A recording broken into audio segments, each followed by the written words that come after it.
Семена посева для семена хлопчатника для посева 25 тонна деп фитосанитардык сертификатта жазылган.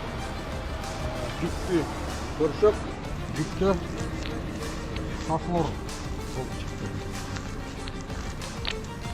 Сафлор.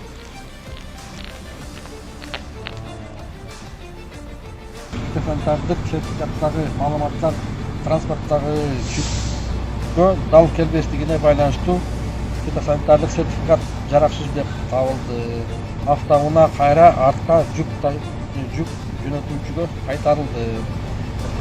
Сафлор жок. Маркировкасы да жок. Буудайдын тауына салынган, ар кандай аралаш эмелерге салынган.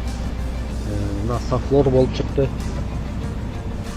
Ошол себептен жүк артка кайтарылып атат.